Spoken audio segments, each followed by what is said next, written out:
Greetings and welcome to the energy of Scorpio. This is Ron from Terra of the Twin Sun. I do welcome you to the channel. I shall begin with a singularity reading for the energy of Scorpio. The 8th house is open. This is a way of looking into, the singularity is a way of looking into a very specific event that revolves around karmas, okay? This does not have to resonate for every Scorpio out there. In fact, I would encourage you to look up placements and apply certain planets in order to understand in their house placements how this reflects onto your own astrological composition relating to different areas or sectors of your existence. We'll go ahead and begin now.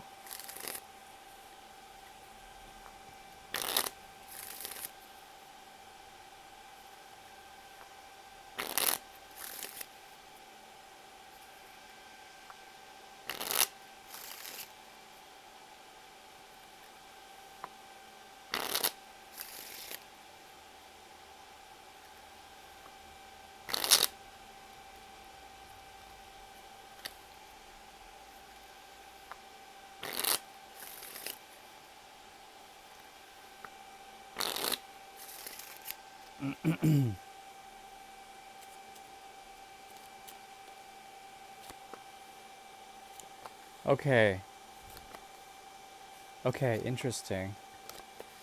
There is a way of doing things right now that helps you to develop a method. Okay, this method revolves around either conservative or unpredictable ways of shifting in order to find balance. Okay, shifting emotional weight in order to find balance. Okay, this will help you to find an experience that you've been missing in finding a way to earth or perhaps discipline something that has to do with the idea of bhumi, which is essentially the earth. Okay, if we can dig a hole and place all planets in the earth, there's a way to be influenced by our own essence of who we are in terms of materiality, by understanding the cosmic energy and the sort of the grain that revolves around universal aspects of our own existence in this world. Okay, in this respect, the method that may be developing for Scorpio once again is to shift emotional conditions. Okay, by doing this, the currents are shifted, and the Queen of Cups is a master at this.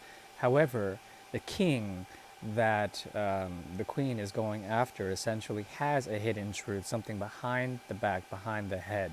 Okay, a sort of truth that is hidden. Okay, so this has to do with the sort of flippancy or the ability for emotions to be shifted so that stability can be found. Okay, this has to do also with the spirit of Scorpio essentially coming from a place that is deeply wound up in conservation, in privacy, but also in closed offedness in order to find some sort of sense of stability. Okay, there is an escapist element around this queen that has to do with the shift from the queen's energy to the king's. Okay, coldness, but perhaps a way of bringing about maturity, or perhaps a way of bringing about action from non-action, from places of something that has to do with more either solitude or escapism. Okay, what emerges out of this is power. Power. Okay, big time. And this could be a good thing or a bad thing. It really depends. What I'm seeing here is that it is essentially, it's essentially good. It's the ability to find a way to shift once again these emotions to come up with a sense of self-empowerment, authority in what you're doing, groundedness in what you're doing. Okay, by shifting emotions. This does not surprise me at all. With the sun's energy in Taurus and the stellium in Taurus, a lot of what Scorpio is, as well as, if you identify as Scorpio energy, then there is a deep opposition to essentially the stellium that's going on now. Okay, let's move on. I'm shifting over to the 1890s deck. By the way, this does not have to resonate for everyone. The singularity is designed to resonate for the energy of Scorpio. Okay, so this can affect people with the sun in the eighth house, for example, moon in the eighth. Um, let's see, Pluto conjunct the ascendant, Scorpio ascendant, Scorpio sun, moon, rising, Venus, etc.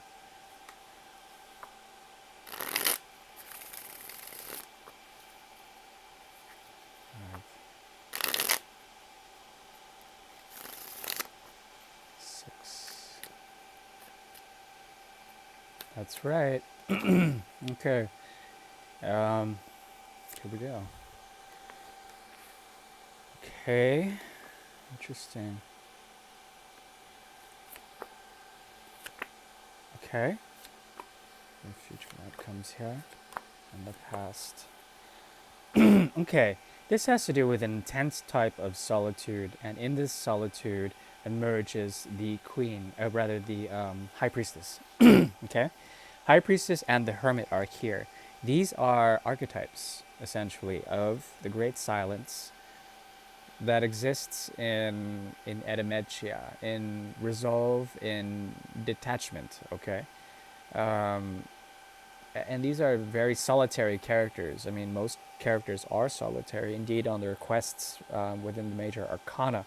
However, these are the silent ones, the ones that withdraw and perhaps withhold. Okay, so there is an element of withholding here that revolves around this specific situation for Scorpio that comes from a deep place of Venus in Scorpio, of the Seven of Cups, okay?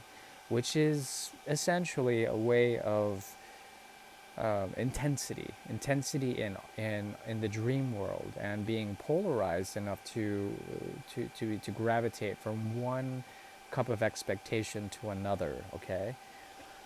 Now, because two wise figures are here, the queen, the high priestess as well as the hermit, there's something here that revolves around what?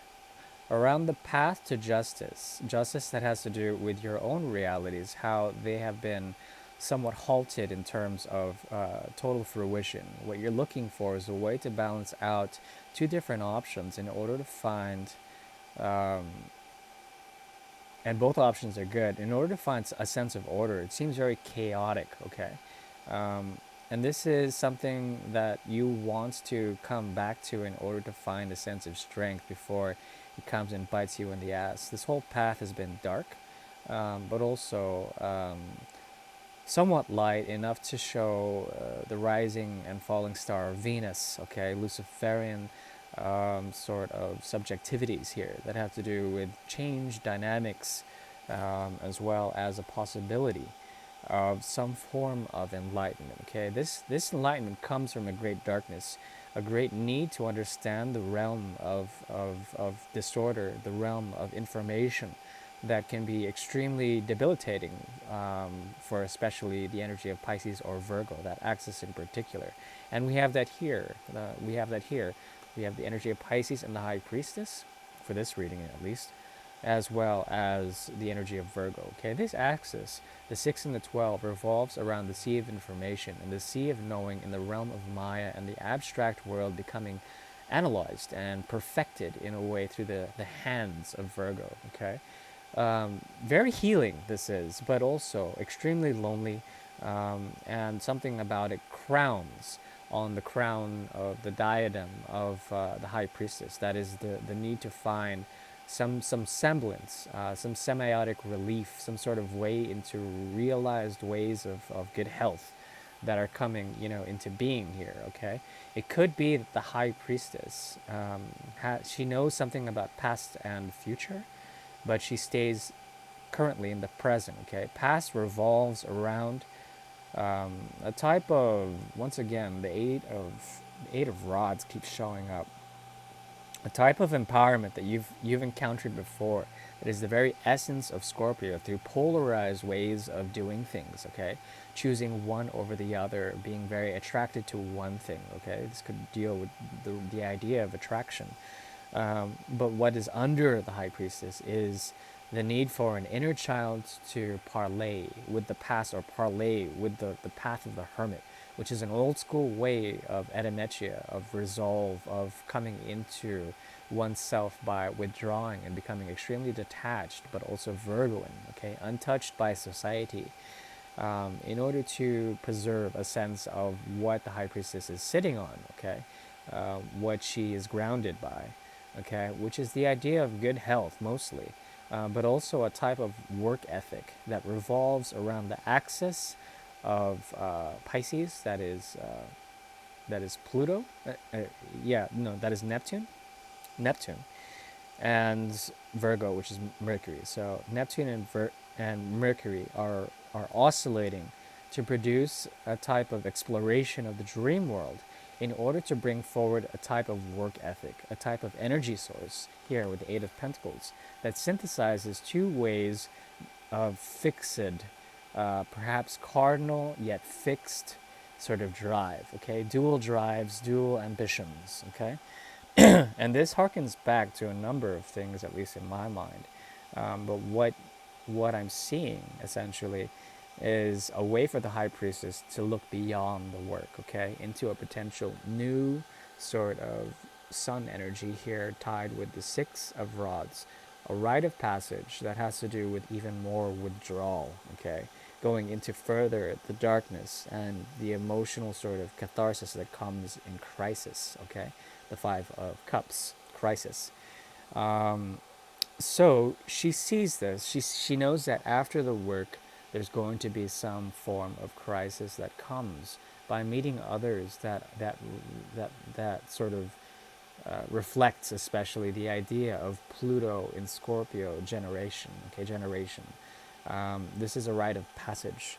So in all of this darkness, there is an ability to find a sense of mental health, but also deep down to partition the soul's terrestrial sort of grounding, and be able to protect that grounding, okay, at any cost, but also being empowered enough to work hard enough in order to generate the sea of information that is being transfixed by the energy of Virgo, by the hermit, okay?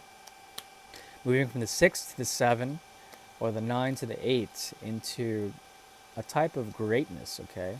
Finding balance, and then a choice emerges in the chaos, okay, and then a retroactive look through the empowerment that occurs, okay.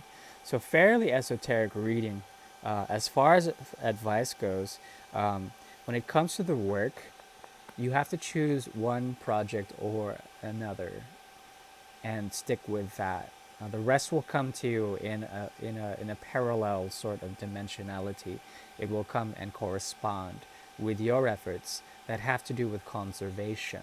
Okay, conservation of either emotional or creative resources that is part of your inner world, or externalized ways of bringing about your projects. But work hard on those, conserve your energy, and then you will meet others who will bring forward a rite of passage. Okay, that is what I see for the energy of Scorpio. I mean, that is quite deep.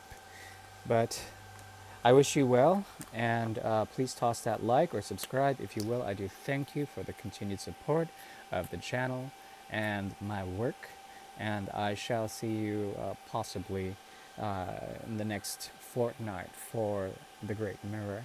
Thank you very much. Bye bye.